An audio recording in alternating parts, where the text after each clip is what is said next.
Presidente, muito obrigado. Muito obrigado, deputado Flavinho. Pela ordem de chegada agora aqui, a deputada Margarida Salomão chegou bem cedo aqui, a primeira deputada que chegou, e depois a Dorinha, e depois passar para o Henrique. Deputada Salomão, por gentileza, por obséquio. Então, bom dia, ainda é bom dia. Deputado Carimbão, que preside a essa audiência, a quem eu cumprimento, inclusive como meu colega, né, na frente dos parlamentares católicos dessa casa. Eu quero cumprimentar também o doutor Paulo Gabriel, representando o MEC, quero cumprimentar o doutor Tony Reis, a doutora Lia, o doutor Miguel, o senhor Hermes, né, que participam conosco dessa discussão. Quero dizer que eu respeito profundamente as crenças emitidas pelos senhores deputados, as enunciações feitas pelos participantes da mesa, mas isso não me impede de fazer alguns posicionamentos aqui com muita clareza. Em primeiro lugar, ideologia de gênero é de fato uma proposição extraordinariamente infeliz, porque leva a supor que na escola haja qualquer outra coisa que não seja uma formação ideológica, de um perfil ou de outro. Historicamente no Brasil, o perfil é machista, racista, patriarcal, antifeminista. Então, se há um movimento na sociedade para desconstruir esta ideologia, e com toda certeza este movimento também tem uma natureza ideológica, isso é absolutamente legítimo, porque, afinal de contas, na escola, o que efetivamente nós temos é uma disputa de ideologia, sendo, inclusive, a tentativa de desconstrução da ideologia centenária que preside a escola, um movimento minoritário. Então, eu primeiro queria dizer isso como professor. Toda formação escolar é ideológica, não há nenhuma que não seja. Toda formação educacional tem uma proposição formativa, então é impossível abrir mão disso. O que não quer dizer, doutor Miguel, que a escola deva ser partidária. Isso de forma alguma. As políticas educacionais são políticas de Estado. No caso público, quem tem escola particular é outra história, é outra esfera. Mas no caso da educação pública, o que se busca implementar são políticas públicas, que efetivamente não podem ter matiz partidário. E eu quero dizer que as políticas que presidem a educação brasileira, elas são suprapartidárias. Porque hoje, o que nós temos na escola é alguma coisa que vem se construindo desde a redemocratização do Brasil. Isso inclui os esforços feitos desde a época da presidência Sarney, todo o período da presidência Fernando Henrique Cardoso, e chegam aos governos do PT. Não há uma descontinuidade, vamos dizer, absoluta, em termos de concepções nessa construção da educação brasileira.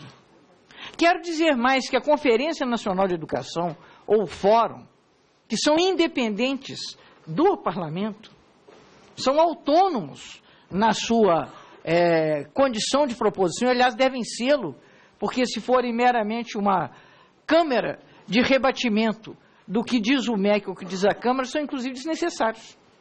E as escolas também, nós defendemos isso, está na LDB, as escolas têm uma natureza de autonomia na sua gestão.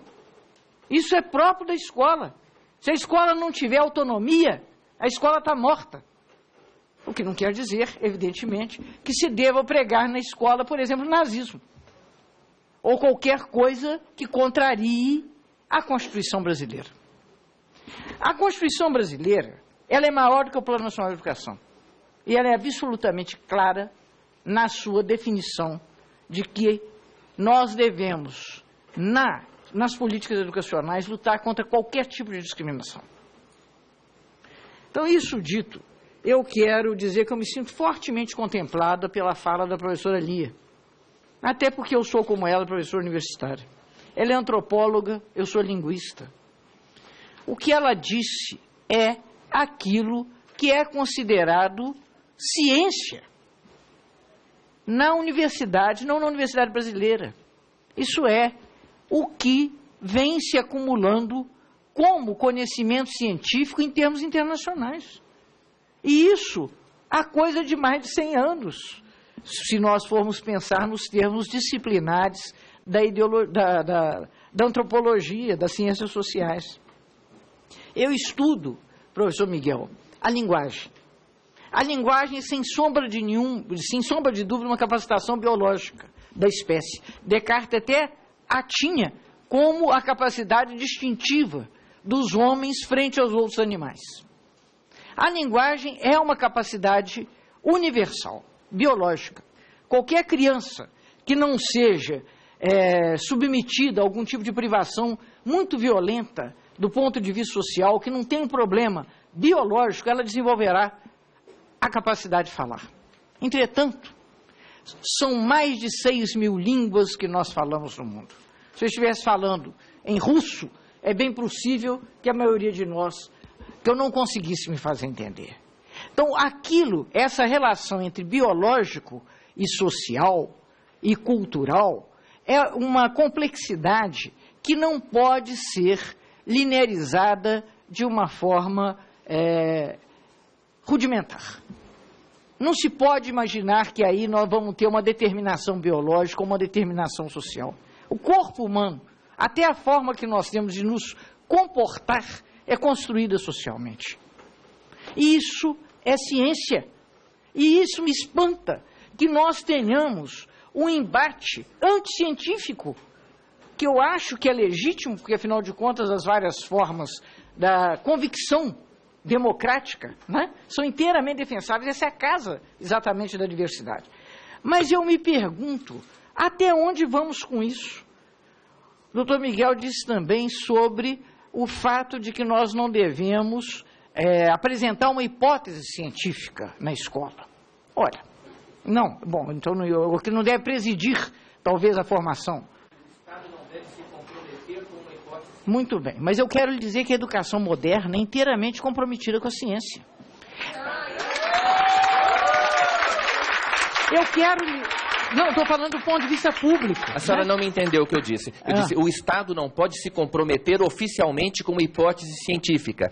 Isso concerne às universidades, ao sistema educacional, então, não o Estado. Pois é, eu quero lhe dizer que o Estado, como sendo o principal propositor das políticas educacionais, ele acaba se comprometendo, sim, por exemplo, eu vou lhe dizer, nós ensinamos na escola que a Terra se move em torno do Sol. Nós ensinamos na escola que a Terra se move em torno de si mesma. Nenhuma lei diz isso, deputada. Quando? Eu quero lhe dizer que é isso que fazemos. E isso foi considerado, há coisa de 400 anos atrás, uma heresia.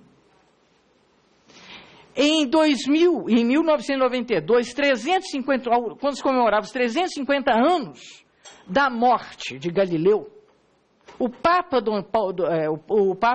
João Paulo II pediu perdão a Galileu, em nome da Igreja Católica. Pediu perdão ao sofrimento e à perseguição que infligiu a Galileu. Eu pergunto, quanto tempo será que nós vamos demorar para pedir perdão às mulheres, aos homossexuais e aos transgêneros? Simplesmente porque nós não queremos fazer aquilo que nós estamos endossados cientificamente para fazer. Muito obrigado.